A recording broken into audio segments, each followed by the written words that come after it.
Welcome back to another episode of Tea Time. Avatar Tea Time. I messed up our first name. The first take. Avatar Tea Time. Tea Time.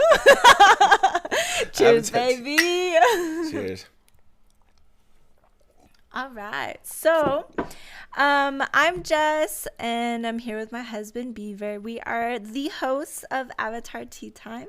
Yeah.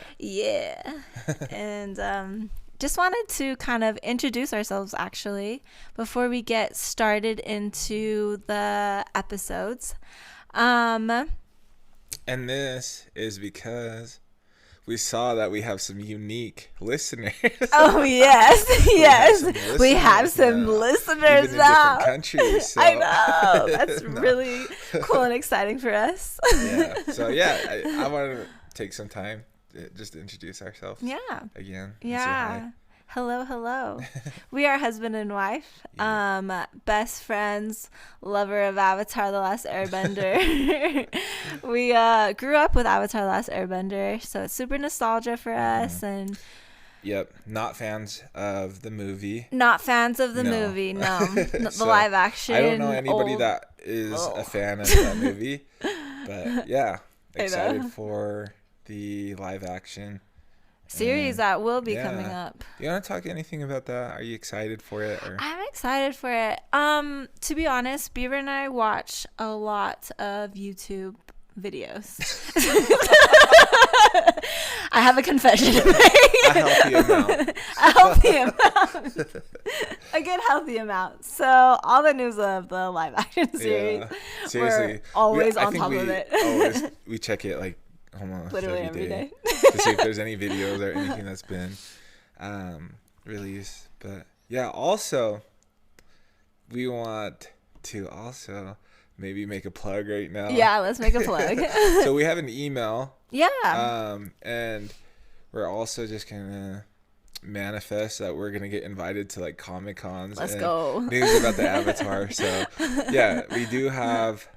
So there's that where it's like we're serious now. We have an email, but also we wanted to leave it as a forum for people to email us if they maybe even want to be guests. We're like open to anything, or if you have questions, or if you're like, hey, in this episode I've always loved this insight or this perspective, and give us a perspective. We'll even highlight it and talk about that maybe specifically, because there's just so many things, there's so many lessons from this show that if you have any questions or insights or just want to email us anything, just don't send anything mean, please. But that is avatar.teatime@gmail.com, and T is spelled TEA.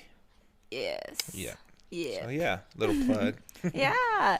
Email us if you have any thoughts or any opinions. Yeah, I can hear our dog drinking water in the background. So if you hear dogs barking or anything even like that, drinking or eating, sometimes it's just our dogs. So we have two of them. But let's go ahead, babe. Introduce yourself or anybody that might be listening. So I am Jess. I am Hawaiian, so a lot of my insights do come with a little cultural perspective. I think I explained that a little bit in episode 1. If you haven't listened to that episode, please go listen to that one. But I am a science teacher, a high school science teacher. So I love everything science. A lot of my thoughts, my outlook on life really is science. Yeah. I am constantly teaching Beaver everything about science. And we always connect it to just, I guess, that's our balance. Yeah, that is our balance. For me, I'm all I love science now. Now that I'm, ever since I met my wife, Jess, but I'm kind of more on the philosophy, spiritual side. And that's a lot of my insights. I love boxing. And so I love just combat sports and those different disciplines. I love the philosophy that goes behind it. And the cool thing I feel like is my love for science is just understanding from Jess that how they're connected. Yes. Like the Avatar. Like the Avatar. The Last Airbender. You see how I brought that back? That's right. That's right. We always do. Honestly, though. But honestly, we talk about it. I mean, we said we go on YouTube and watch almost daily if there's any updates. So, yeah, I'm excited for the live action. But yeah. If you guys have any people who might be listening have any YouTube videos that you've actually even posted yourself or have a podcast yourself about Avatar Last Airbender, please send that to us, also to that email. Yeah. We would love to listen. So yeah. Awesome. We're cool. We're cool. We're cool. Let's be friends. And at this time, let's also thank our sponsors. At this time. Don't have any sponsors. We don't have any sponsors. But we do have an Etsy shop. Oh, we do have an Etsy shop. Yeah. And we did just get 3 sales today. We did. So thank you. Yeah, thank you. Do you want to plug our Etsy shop? Yeah, so we have an Etsy shop. There's not too many items on there, but we're constantly thinking of new designs. It's a recent Etsy shop. Etsy, whoa. Etsy shop. So it's called Made by Beav and Jess. So if you guys want to check that out, we have some Avatar The Last Airbender designs on there. Yeah. So. And just things that we love. Yeah. Science stuff. Fighting, boxing, quotes. Yeah. So check it out. All right. Yeah. Let's go. Let's get into this. So 4 and 5, yeah? Episode 4 and 5. We'll be breaking down episode 4 and 5. Yeah. Honestly, 4, yeah. Episode 4, just kind of saying our insights a little bit, just our thoughts and opinions. We really like episode 5 a lot, so really we kind of want to go into that one more. Yeah, we can breeze through episode 4, which is the Warriors of Kyoshi. Not breeze through it, but I mean, there's not a ton. We're introduced to some people, but a lot of it is the same. Is that you see that Zuko and his ship are still chasing the Avatar. Still. And he's still, super serious.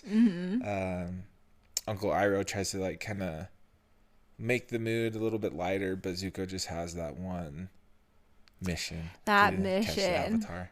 Which I think is so interesting that it opens up to Zuko just so determined, that determination, and switches to Aang, who's just I'm out here to have fun, and it just goes to show more about their personalities and just Aang's freeness. Right. And I love that it matches truly with their bending, their signs, if you say. Right. Yeah. And yeah. Oh, I did want to mention that it's just funny because there is no strategy to Aang except for wanting to have fun. And there is this part where they have lost the Avatar, the Firebenders, and he just thinks that Aang must be this master of navigation, deception, and he just takes things so serious, and his vision and his just logic and stuff is so blinded by him being so unbalanced and being serious. That's so true. And then we go to Aang, who's so unbalanced so and so kind of just in his own right. They're perfect mirrors of each other, just but main things that are different about them is just kind of how their perspective of life, and how you want to hear something kind of deep? Yeah, I would say also how shame kind of comes out in how they conduct themselves.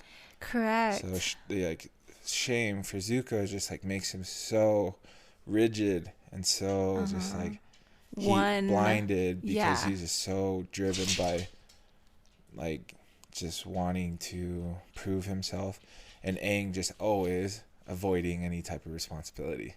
Yeah. Is how their shame kind of shows up in a deep philosophical way. Yes. Yes, I love that, babe. I 100% agree. I think they kind of are one. They're well, okay. I love that this episode purely focused on that. Yeah. Like this episode leading up to episode 5, focus on the fact that both Zuko and especially Aang is just one track minded. Yeah. On what they want to do.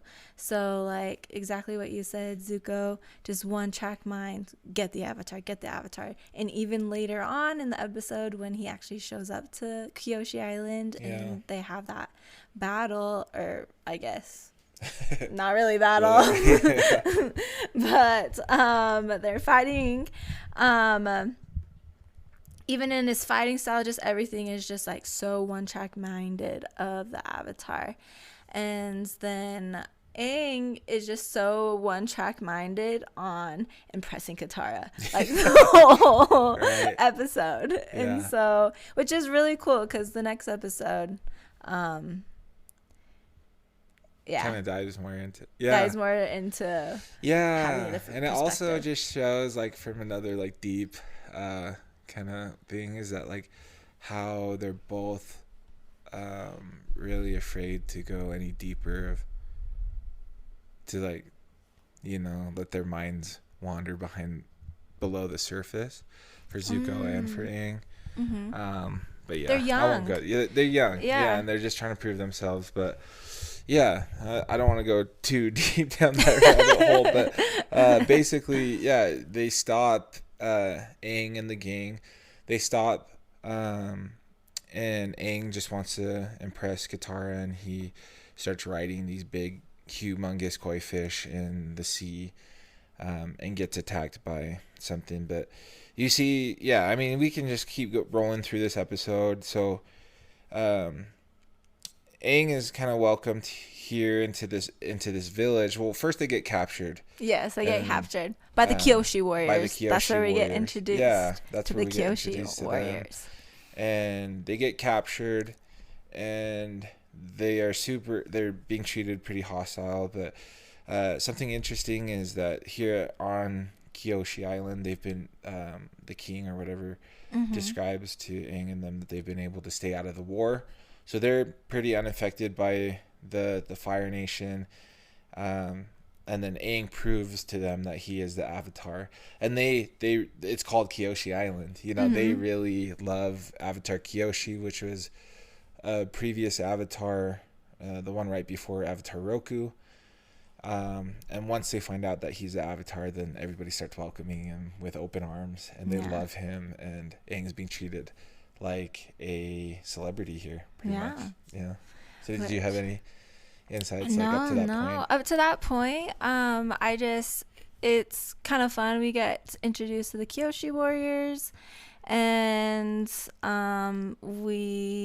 our first initial introduction to the Kyoshi Warriors, which I was like looking back at these episodes, I'm like, I forgot that they were introduced season 1. I know. Book 1. Yeah. So early on. Yeah. And you kind of forget that you forget that they're introduced so early when you're watching like the 3rd season. So, yeah. And so, yeah. And then we get the whole Sokka and Suki thing. Yeah. Which is, again, I was like, wait, book 1? Right, yeah. He meets Suki, book 1? And Suki is one of the Kyoshi Warriors. Oh, yes. So mention that. And I also mentioned that all of the Kyoshi Warriors are women. Yeah. Yeah. So. Which let's go. Yeah. Right.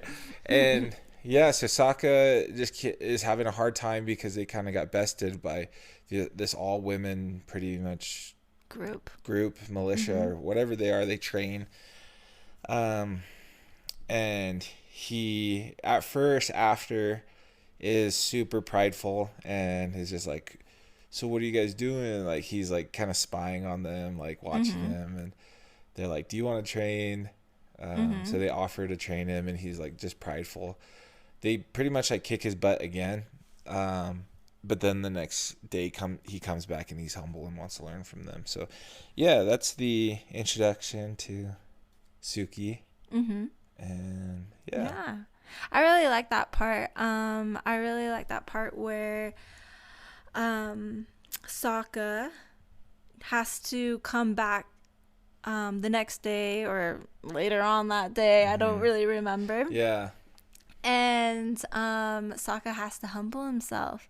And so that's kind of, we learn a little bit more about Sokka, that he's teachable. Yeah. And that he really just wants to learn how to be a warrior. Yeah. You know, because like what we've talked about in last episodes, he was the only man in the village. Mm-hmm. He's like, oh, I'm Mr. Tough Guy now because I'm like was the best warrior in my village, you know, and the only warrior. And he's just like, we learn that he's not just a tough guy. He really doesn't have much experience from the past episodes. So this episode, he has to humble himself. He's teachable, and he's willing to learn from these women. He's made like a few sexist comments throughout the series so far, especially in the beginning of this episode. And so, let's go women power. Like, they're more than happy, which I'm happy about, to teach Sokka, and I really like this one-on-one with Suki and Sokka, where she makes Sokka wear the like uniform of the Kyoshi Warriors, which has a lot of representation and symbolism in their in the island's culture, I assumed, and I really like how certain pieces of the warrior outfit represents bravery and honor, which was really impactful. I mean, all nations and cultures have like I guess symbolism in a lot of their traditional wear, and so I thought that was just interesting.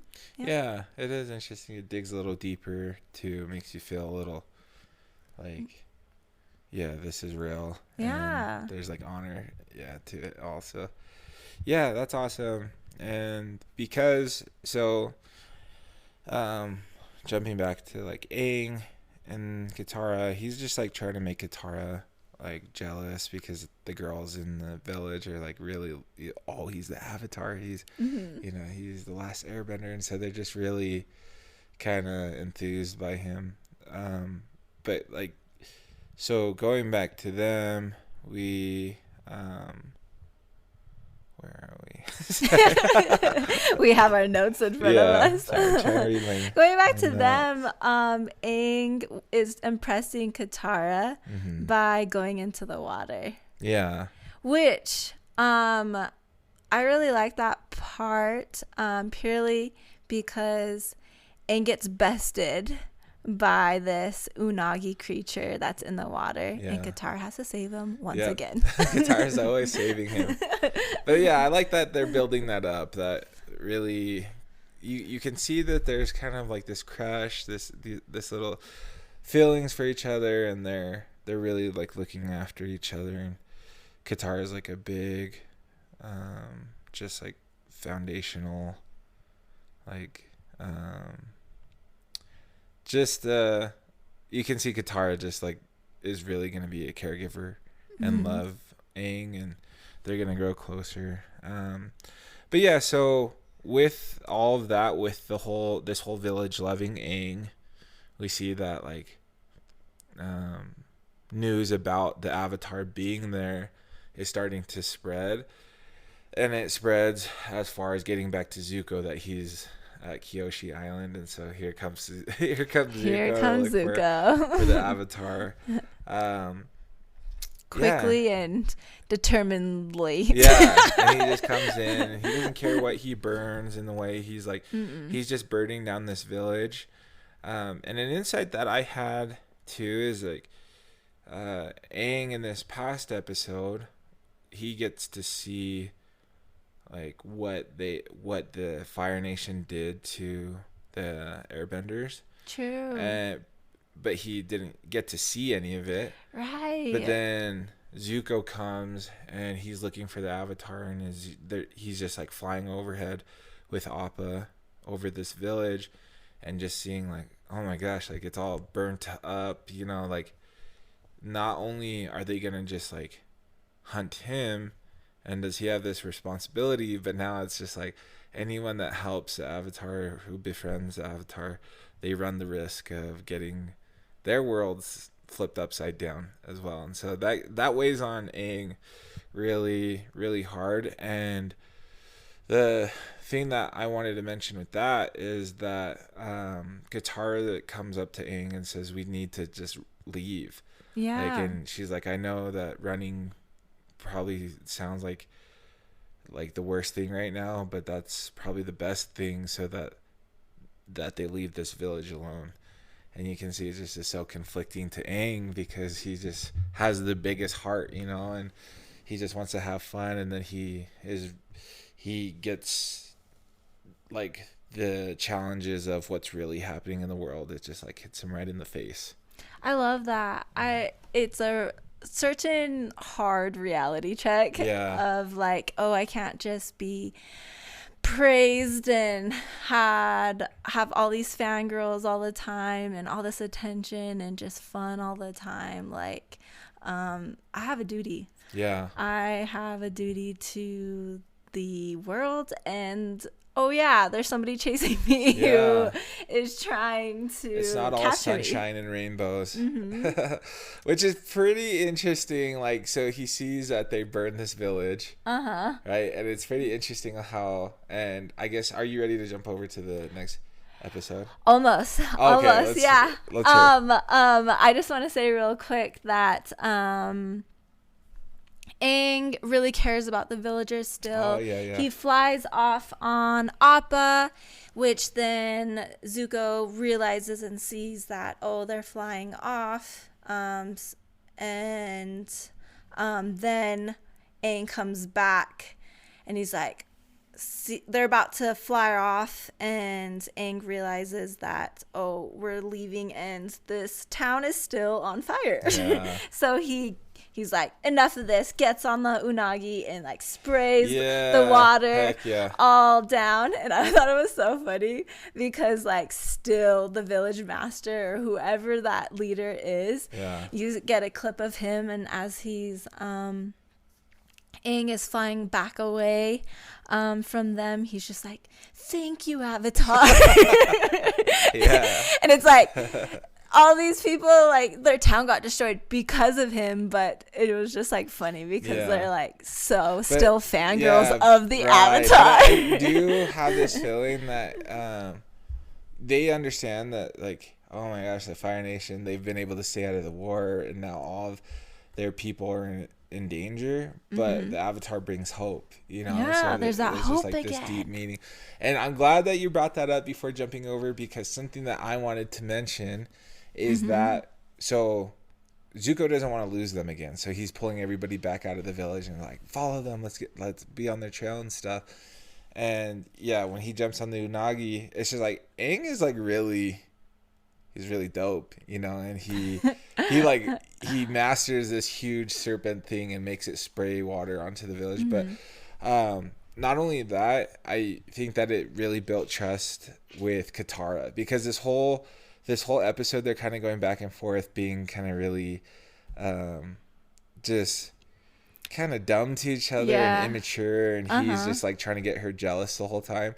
But when like push comes to shove, and what they were doing is like they were running, you know, and Aang's just like, I can do something before I leave. And so you kind of see Katara just like look at Aang and just like, oh, okay, this guy's always going to do the right thing, because he stops to do that and put the fire out. And so she kind of knows where his heart is. True. And she hugs him when he comes back, because he couldn't just let the village just burn. It's not who he is, like, naturally. So he, you know, did what he could before they did really have to run and lead the Fire Nation out of there. So I love that. Yeah. I love that. So let's jump over to the next one, the next episode, Let's 5. do it. Okay, episode 5, King of Omashu. Yes. Ooh, this one's dope. Honestly, I remember my reaction when I don't remember my full reaction of this episode when I first watched this, but I remember loving this episode. I do too. I thought it was so cool. Yeah. Yeah, there was like a lot of things. This is like one of those episodes where, well, okay, first of all, like, okay, Omashu, the king of Omashu, we're introduced to like okay, here's the thing. Oh my gosh. So that just happens, right? That just happens in the last episode where this village is on fire because of him having fun. They stopped there so that he could have fun and show off in front of Katara. Mm-hmm. And so, I mean, they're traveling and they come to another place, and it's like another place that Aang knows from when he was 100 years ago. You know? And so he's like, this is Omashu. It's this great earthbending city. And the thing he wants to do is just go in there and have fun. Mm-hmm. But at least this time he goes in like disguised like an old man. Yeah. So they're not expecting the Avatar at all. And by this time, who knows, maybe the word has spread to even Omashu that the Avatar is alive. So yeah, he just got this out of their village in trouble, and now he's just like ready to go into this this earth like kingdom. And just have fun again. Yeah, so we're introduced to that, but yeah. I love that we are introduced immediately in the very first part. Not the very, very first part, but he's like, this is the city of Omashu, and then it's like super big and great, and Katara and Sokka are like, oh, I've never been like to a place like. Sokka's like, oh, they have like houses and they don't melt, and like all this stuff. Yeah, it's their first big city, I guess. Yeah. And then we get into like there's the security is checking somebody, and we get introduced to the Cabbage Man. The Cabbage Man. That's our first look at the Cabbage Man. My cabbages. I remember saying that so much as a child. I know, right? Like so many, like random points, like yelling it out in the field at recess. Yeah, everybody.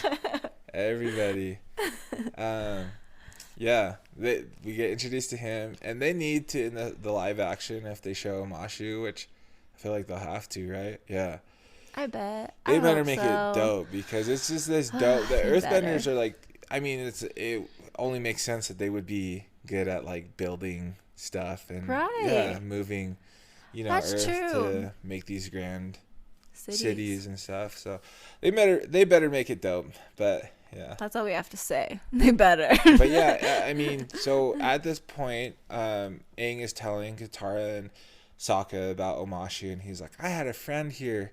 And so it goes into this flashback, and it shows his friend. His name's Boomy. And you kind of see that they're both kind of just these, like, don't think things through, just want to have fun kids. Like, yeah, I mean, in this flashback, this kid reminds me a lot of Aang. They're kind of like the same. So yeah, I really like so they get through the security. He's dressed up as Mr. Pipsit Padalopicus. I don't know if that's right, but that's what I wrote down in my notes. Yeah. Pipsipad-alopicus. Yeah.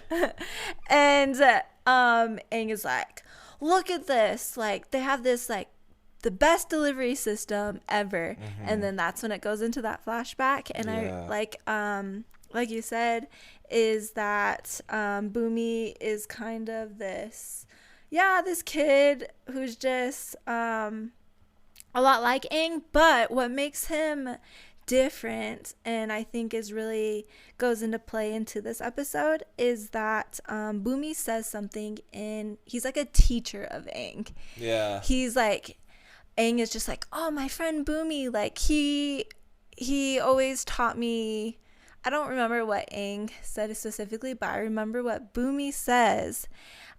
Is that he says to Aang, instead of seeing what they want you to see, what they want you to see, which I was like, ooh, this is kind of deep. This could go into everything, just systems in general. But instead of seeing what they want you to see, you got to open your mind to the possibilities. Ooh. And it just goes like, I feel like that line kind of introduces us to this Bumi character where you need to have an open mind of life and all the possibilities of life. Like, you're not trapped into this system. Ooh, you're not Jess. trapped into Jess, let's go into this box. And so, I mean, it was a childlike version of it, of Bumi introducing this delivery system, this crazy cool delivery system of at the city of Omashu. But because it goes into show like that's how he teaches Aang, and what Aang's learned from him from the later in that episode. Right. And that stuck with him. And that has stuck with him. That has stuck with him. That's awesome. I think that it's really cool insight and a really cool friend that Aang had.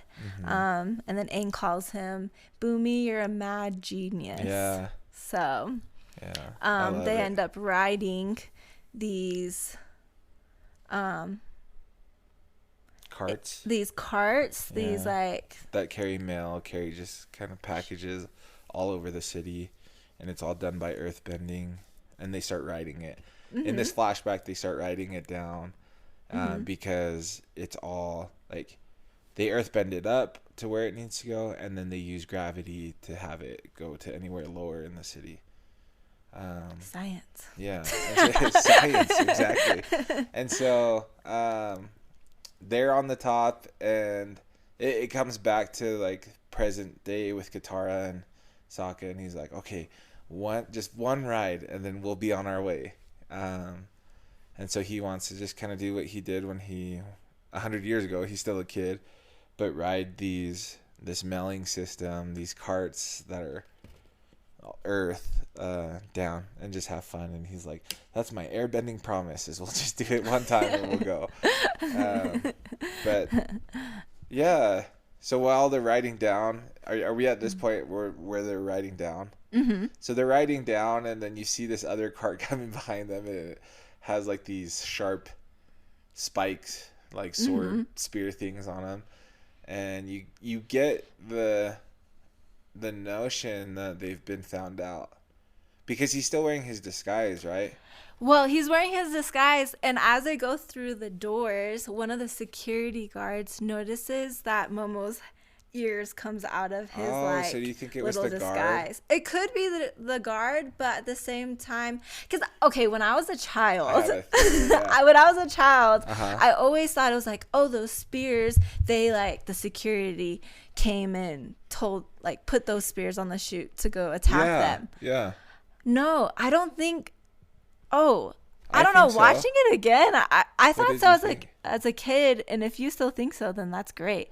But when not the security, but they just knew that they were trying to capture these kids. Yeah, so that's why they sent the chute of weapons. Well, I have a theory. So you think it's the guard? No, I don't think it was the guard. I think it was just like, it's just so happened that they were riding, because what they saw where it was this like other cart full of all these sharp pointy weapons, and I thought it was just by coincidence. Watching it again. Really? But when I was a kid, I was like, oh my gosh, it's like somebody, they're getting attacked, you know? Well, I think they are. I think it's very intentional. Okay, I have a theory. Tell me. I think it's somebody that is trying to. They know that he's there. They know that he's there. And sure. I'll tell you who I think it is in a little bit. Okay. I think it's So anyways, so they're running away. They've been found out pretty much. And they get captured. And long story short, they finally get captured. and they get brought before the king of Omashu. And not before they get brought to the king does we see another shot of the Cabbage Man. Oh, yes. And so while they're like running away from this other cart that is trying to stab them or whatever, they go through a pretty wild ride through the city, and they're, you know, Aang's just using his airbending to, you know, jump the courses and jump the track and eventually go through houses and they get ruins a Cabbage Man. Yeah, that's like where it's just like so funny when you're a kid. Yes. First of all, like when he was outside of the gate, he gets his cabbages ruined, and then they run into him and break his whole cabbage cart again. So yeah, the Cabbage Man. Shout out to the Cabbage Man. Shout out, man. So we see that, and then they get captured, and then they get brought taken before the king of Omashu. Yes. So yeah, you jump into that one there. Yeah. In front of the king. Okay, so in front of the king, we shortly get to understand that this king is kind of loco. Yeah, he's wacky. He's a little wacky. And Katara makes this like comment that maybe his crown is a little too tight. Like we're starting to notice these like weird things that he's saying or doing. Obviously watching it back, we're just like, oh this guy. He's just playing with it. Yeah. He's just like, he's a lot smarter. And so Aang's disguise, of course, is off. And this king is able to recognize and look at Aang for who he truly is. He's not Mr. Yep. I don't remember. Something. But the king essentially throws him a feast, and at this feast, He's just questioning Aang. Yeah, he's questioning Aang. So where are you from? Where did you say you're from again? Kangaroo Island. Yeah. Yeah. And then Boomy. Oh.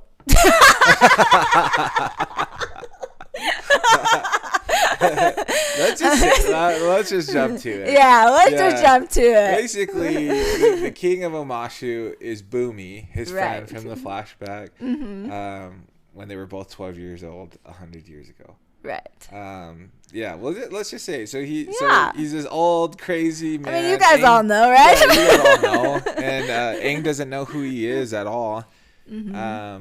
But he's just asking him, and then he throws a drumstick at him, and Aang stops it with airbending.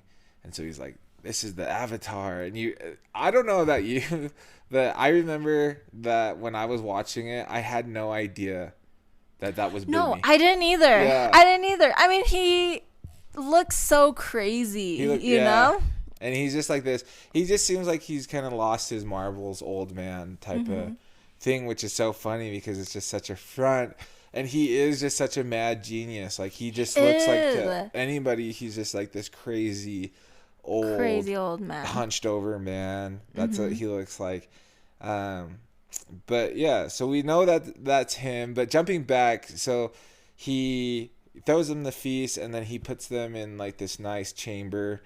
And when Aang wakes up the next morning, he's woken up by an earthbender, and he notices that Katara and Sokka are gone, and he's like, "Where are my friends?" And he's like, "King Boomy says that," or he just says the king says that if you pass like 3 tests that you can have your friends back. And so he goes, and Boomy, this king, let's call him King Boomy. He's putting him through these 3 tests, and the thing that I like about this is that it all comes together at the end of the episode of who Boomy is, but when you're watching it, you're like, what is this guy's angle? Is he bad? Is he good? You know what I mean? Right. He's putting him through very dangerous tests, but then when you look back in hindsight, after you realize it's Boomy, it's like he's just trying to train Aang and have him think different and approach problems with a different mindset, or just because Aang keeps trying to just like do things like that. He's like so he's going through these 3 tests that Bumi's putting him through, and he keeps trying to approach it like an airbender, and Bumi's just like saying like, you're gonna keep trying the obvious ways. Like he just is trying to make him be innovative and approach just obstacles in a different way. Yeah. I love it. I think well, even like Sokka and Katara, they're captured, and they have this like creeping crystal ring called like Gemma Night or something like that. And we come to understand that actually it's not that bad, but but so Aang is just like flustered because he's like, gotta do these challenges and hurry up. Like he's gotta hurry Because it's spreading. because these crystals are spreading all over their body, and he's like worried that therefore they're forever gonna be stuck in these crystals if he doesn't hurry, or they're gonna die if he doesn't hurry. And so I really like this first challenge because Aang needs to get this key in this waterfall, and they're all in this underground cave, and there's stalactite coming all around them. And exactly what you said, baby. Like Aang is trying to go in as an airbender, like he's going in from all these sort of angles, approaching this waterfall, and Bumi's like, oh, you're just gonna keep on going heads first, like oh, that's not gonna work. And then he is able to get the key from using one of the stalactites to break through the waterfall, and then pins the key above the king's head. So he has to use like that was like one of his first intentions, like, oh, diving head first, it isn't working, like so Bumi's kind of just like coaching, and that's like a sign of a good coach, I think, is that he's just like not giving Aang the answers, but he's like answering him as Aang's working it out, and just maybe like giving him little hints to take different perspectives, asking him questions. But as the viewer, you don't know that he's King Bumi, of course, so you more are seeing it as like, oh, he's just like making fun of him, he's crazy. The second challenge was another one where he had to think outside of the box. I don't really remember the second. Oh, the second challenge, he had to go get his pet Flopsy. Oh, yeah. Okay. Yeah. So he has to like, and he's like, oh, the name of his pet is Flopsy. So he's thinking some cute little rabbit bunny looking thing. And then quickly they get chased on this like monstrous sort of animal chasing, and then Aang is like calling Flopsy, and he keeps on like running away from him, and then he's like, I think it's like starting to be like, think outside the box, think from a different perspective. And so then Aang is like, turns around, is like, Flopsy? To the big monstrous thing. And then we learn that. Yeah, did you let there's a bunny, like the small cute little bunny that yeah, and so he passes that test. I know that we're not doing great at explaining really like what these tests are, but they are like dangerous. They are. Yeah. And as a kid, I remember I was like, oh my gosh, Aang has to hurry. Like you feel kind of like this anxiousness to it. You do. You really do. And that the Gemini or the crystal rock, you see as time goes on and he's in the different tests that it's even more spread on Katara and Sokka's body. And so the third one's freaking dope. Yeah. The third test is funny. He's like, your final test is a duel, and he brings 2 like warrior looking dudes out, and they look crazy, like they have weapons, they look like they're skilled, like assassins pretty much. But so they're all like they're all done up, have, weapons, all this stuff. And he's like, whoever you point to, that's the person you have to duel. And Aang's like, huh. And I think that goes to show, like, he's trying to think outside. He's thinking outside the box, too. So he's just like, you said anyone that I point to. And so it shows the old man and those two other warriors. And he's like, and then he points at the king. Which I think that was all purposeful. Yeah. Oh, Do yeah, you think absolutely. So? Absolutely. Yeah. I think that he knew that he was going to choose him. And right away, he was like, that's a mistake. Or he's like, wrong. And he's like, something that I thought was pretty cool. So he takes off his, like, he chooses the old man, the king, and he's just like, big mistake. And so he takes off his, like, his cloak or whatever, and you see he's actually jacked. He's so big. He's huge. And he's like this super powerful looking dude. Yeah, he's like, he's like, you thought I was a frail old man. Yeah. It's kind of creepy too, because like he's like all hunched over in his cloak and stuff, and then when he takes his cloak off, his like back is like cracking as he like stands up straight, and he's just this huge ripped old man. And something that I thought that was interesting, he says, did you get that part too, where he when he takes off his cloak, he's like, I'm the most powerful earthbender that you'll ever see in the whole kingdom, that you'll ever meet, something like that. And so this is like really dope. This is such a cool display of earthbending. So he's an earthbender, and they start dueling, and Yeah. What were you gonna say? Well, I was just like realizing, like, this is the first episode we see earthbending when we go into the city of Omashu, because in the Kyoshi Warriors they don't really use earthbending. What they do as warriors, they use the defendant's power not the defendants, but the opponent's strength against them. So they're very like kind of jujitsu sort of martial arts. Yeah, they're non-benders. They're non-benders, and so yes, but it's not the first time. Oh, it's not? Well, I mean, in this episode is the first time we see earthbenders, but remember the guards at the gate are that's what I mean, is like this is our first time in the books.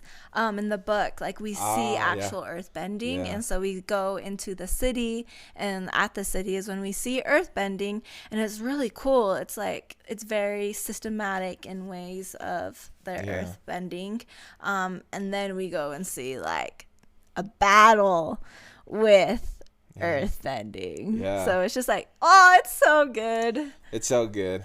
And the king, like, just like, it is so good.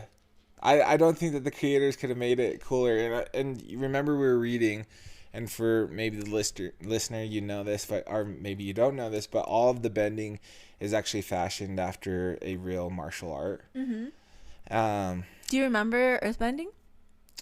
I don't right offhand. I don't either. We'll have to look it up. It's like they have like a very low and strong base. It's very powerful, that martial arts. We'll look it up and talk about each martial art. But so he's fighting this dude, and they're like kind of talking. They're having like this dialogue back and forth. And what I really like about this fighting too is that the earthbenders pretty much forcing Aang to be offensive. True. You think so? Yeah, I think that he's trying to teach Aang. He's trying to teach Aang a lot of stuff, but like, you can't just run. You can't just run. You have to actually face things, and that's kind of seems to be like a trend with like earthbenders. They're very like strong and powerful, and realize that there's like, you can't just be a defensive fighter, right? You have to. Well, and why I think that is because we start to see that Bumi is really powerful, and the blows he makes to Aang is like it could really, Aang's really having to dodge and weave and like do his best, and Boomy, on the other hand, he's just like sending out these rocks like in a dance in like very fun ways. And yeah, Aang is really having to like move and get out of the way, and in order to make any sort of like blow so that Boomy can stop being offensive, is he can't just be defensive and be like a counter fighter. He has to be very counter fighting's not just being defensive though. True. He has to just like have a balance of it, because counter fighting is being able to use your opponent's like their aggression and weakness kind of to turn it into you being offensive. Right. So it's a balance of just like really going into the other without having to like think about it. It's like, you know?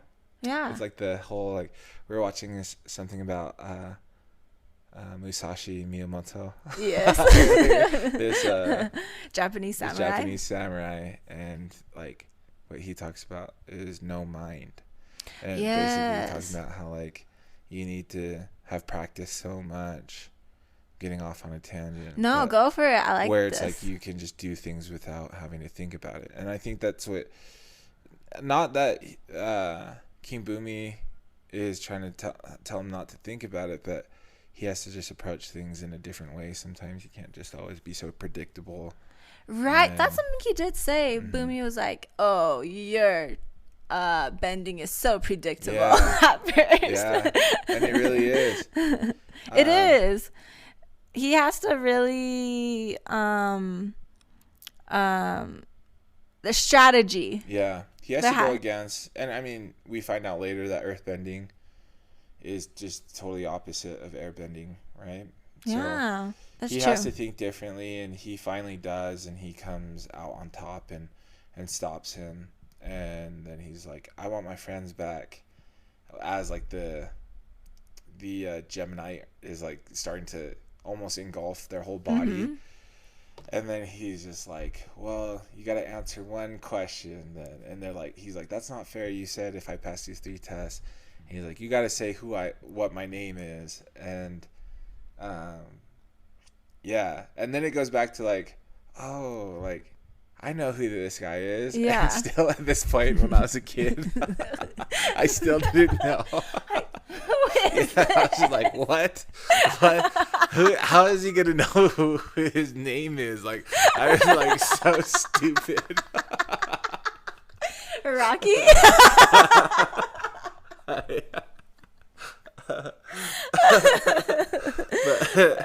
but yeah, I love how they like bring it together. I also love that if anybody else was fooled, I would also love if you let me know. So you were the only one. So I'm not the only one. Babe, I definitely did not know what I was doing. Because I was just like, so he finally figures it out that it's his friend from the flashback. It's Boomy, and he's now the king. Which is like also another tangent we can go into, because I saw this video on YouTube about like saying like how did Boomy even become the king, and they broke it down that he's like not royalty. Really? Like, did he take over? Did like what happened? Well, how did they not know that he was royalty? Well, I think that they said something. I'll have to watch that again. But anyways, we find out it's Boomy. I was shocked. So was I, babe. So was I. We were both shocked and just like, whoa, it's Boomy. Like, dang, that is so cool that they put it together like that. And you see that Boomy was just trying to train and help Aang the whole time. And one thing that he said that I really loved is he said, well done, Avatar. You fight with much fire in your heart. And I think that's what he was just trying to also see, you know, like he wanted to see that Aang could step up to the occasion, but also he was just like happy that it's like, okay, like there is hope back in the world with the Avatar here. He's gonna make it happen. Like he's gonna, and basically he just lays it out for Aang. And is this the first time that somebody like basically tells Aang that he's gonna have to defeat the Fire Lord? Yeah, he's not like this is aware a really of that, good right? one. No, well, I mean, maybe he's aware. He knows he needs to restore balance. I think he's aware that that they need to eventually defeat the Fire Nation, essentially. I mean, there's like that vibe. Yeah. But I think you're right. I don't think it's like clearly said. And this is the first time we hear from King Bumi. Yeah. That it's like what he says is it is your duty to defeat Lord Ozai. You'll need to master all 4 elements. Yeah.